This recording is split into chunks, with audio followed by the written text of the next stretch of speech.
한 주의 출발을 알리는 추동훈 기자의 인뉴욕 시간입니다. 추동훈 기자와 함께 뉴욕 증시 움직인 소식들 짚어보도록 하겠습니다. 주말 잘 보내셨죠? 네, 주말 잘 보냈습니다.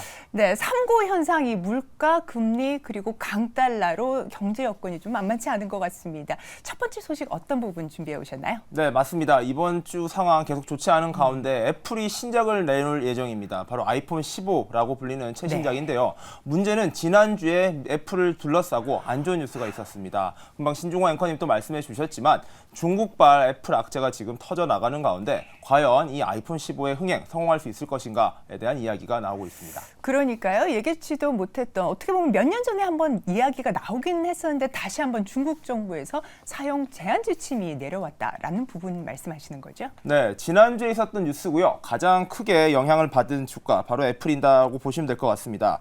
약 1,900억 달러가 이틀 사이에 사라졌습니다. 애플의 시가총액이 그만큼 빠졌다라는 것인데요. 주가가 연이틀 빠지면서 6% 넘게 하락을 했습니다.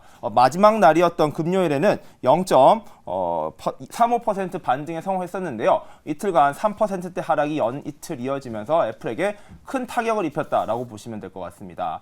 시장에서는 애플의 아이폰 15 출시를 앞두고요. 아무래도 기대감이 높아가고 있었던 상황이었는데 찬물을 끼얹은 소식 때문에 시장의 분위기는 좋지 않다라고 보셔야 될 것 같습니다. 자, 중국 정부에서 움직였고요. 공무원들을 대상으로 아이폰, 정확하게 외산폰을 쓰지 마라라고 했는데 사실상 대부분 아이폰이 될 것이다 보니까 아이폰, 애플에 대한 규제라고 보시면 될 것 같고요.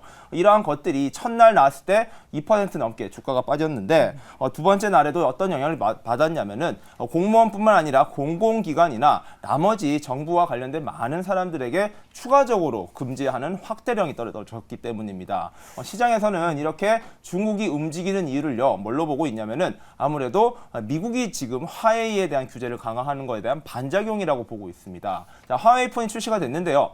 자국 폰들, 자국 기술력을 활용해서 만들었다라고 뉴스가 나왔습니다. 그런데 미국에서 이거를 잘 살펴보면은 사실 미국산 부품들이 쓰였다라는 거죠. 근데 이게 미국산 부품에 대해서는 중국의 수출을 금지하는 조치들이 미국에 내려졌었습니다. 그럼에도 불구하고 어떻게 이 칩들이 이 화웨이 폰에 들어갔냐에 대한 조사가 들어간다라고 하니 이번에 중국 측에서 오히려 애플 규제했다라는 겁니다. 결국엔 양국의 이러한 핑퐁 대결이 기업들의 피해로 이어지고 있다라는 것인데요. 과연 애플의 이번에 신작의 출시에는 어떤 영향을 미칠지 좀 봐야 될 것 같고요. 기존의 중국 시장은 애플의 아이폰 시장에서 약 20%가량을 차지하고 있는 지역이 많습니다. 그런데 이번 규제로 인해서 향후 시장 점유율이 5%대까지 떨어질 수 있다라는 영향 이야기가 나오면서 시장에서는 우려가 계속 커지고 있고요.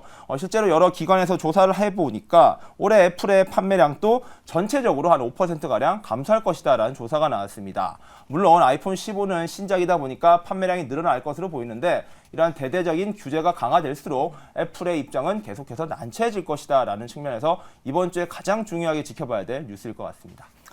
네, 지금 말씀을 주셨다시피 중국에서 이번 급작스러운 지침, 그 중앙에서 내렸다라고 하는 지침, 공식적인 것은 또 아니라고는 하더라고요. 비공식적으로 이렇게 지침이 내려왔다라고 하는 부분이고 워낙에 애플의 매출에도 20%를 차지하고 있었던 중국 시장인 만큼 저희가 한번 촉각을 곤두세우고 지켜봐야겠습니다. 자, 그러면 다음 소식으로 저희가 넘어갈까요? 네. 자, 어떤 부분들일까요? 집값에 대한 이야기일까요? 네, 맞습니다. 네. 두 번째 뉴스는요, 이 부동산에 관한 이야기입니다. 네. 사실 주식 이야기에서 부동산 이야기가 연결고리가 많습니다. 아무래도 거시경제라는 게 같이 맞물려 돌아가다 보니까 부동산 시장이 안 좋으면 주식 시장도 같이 안 좋아질 수 있다. 요즘엔 좀 그렇게 같이 움직이는 분위기건데요. 네. 문제는 이 부동산 시장이 계속해서 어려움이 커지고 있다라는 뉴스가 나오고 있다는 겁니다.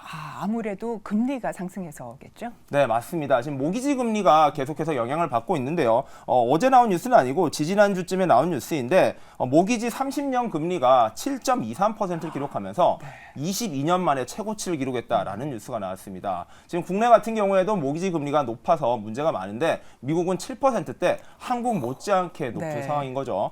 그렇다 보니까 부동산 시장이 어려워질 것이다라는 우려가 커지고 있고요. 또 금리가 같이 오르면서 하나 더 봐야 되는 이슈가 바로 거래량입니다. 부동산 시장에 영향을 미치는 것들이 첫 번째 금리가 있을 거고요. 두 번째로는 거래량이 있습니다. 금리가 올라가면서 거래량이 줄어들면 보통은 집값이 떨어질 것이다라는 이야기를 많이 합니다. 당연히 거래가 줄어들고 금리가 부담되니까요.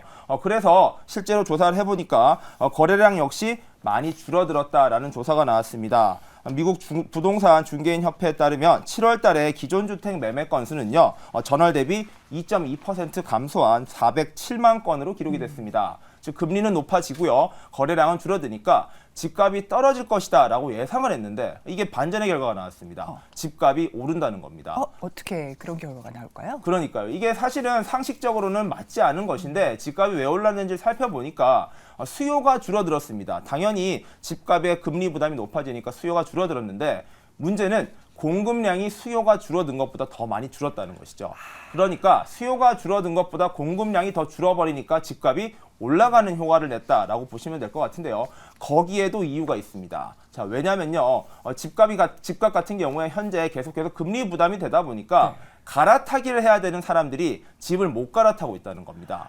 왜냐하면 기존에 샀던 집들 같은 경우에는 저금리 상황에서 집을 샀었고요. 네. 그래서 저리 또는 거의 뭐 이자가 없는 대출로 집을 사놓은 겁니다. 이런 사람들이 새로운 집을 사려고 지금 알아보고 있는데 대출 부담이 너무 크다 보니까 지금은 집을 사기보다는 조금 가지고 있는 저금리의 상품을 가지고 집을 지키고 있는 공급자들이 많다라는 거죠. 특히나 미국 같은 경우는 이 모기지가 고정금리가 대부분이기 때문에 우리나라 같은 경우 변동금리니까 네. 어차피 상관이 없다라고 볼 수도 있겠는데 미국 같은 상황은 더욱 그렇겠네요. 맞습니다. 뭐 그렇다 보니까 현재 수요자보다도 공급자가 더 줄어드는 상황이 발생하면서 지금 집값의 상승률이 계속 높아질 것이다라는 이야기가 나오고 있고요. 실제로 8월에 실시한 펄스노믹스의 설문조사에 따르면요. 올해 미국 주택 가격이 3.3% 상승할 것이다 라고 이야기를 나왔고요. 이럴 경우에 계속해서 집값 부담이 커지는 상황, 거시경제적으로 그리고 가계 부담은 커질 수밖에 없다라는 건데요. 결국에 집에 대한 유동성이 떨어질 것이고 이러한 부담이 주식시장에서도 긍정적으로는 영향을 미치지 않을 것이다 라는 전망이 나오는 만큼 과연 이러한 부동산 시장의 위기가 계속해서 어떤 영향을 미칠까에 대해서도 한번 하반기에 계속해서 살펴보시는 게 좋을 것 같습니다. 네, 고금리에 따라서 모기지 금리 7%까지 오르고 있기 때문에 수요는 줄어들었는데 문제가 공급이 그보다 더 많이 빠져서 집값이 상승하는 부동산가가 상승하는 이런 미스테리한 상황에 대해서 또 말씀을 주셨습니다. 자, 인뉴욕 오늘 추동은 매일경제 기자와 함께 미국의 집값 상황 그리고 아이폰 15를 둘러싼 중국발 리스크에 대한 이야기 나눠봤습니다. 오늘 말씀 대단히 감사합니다. 네.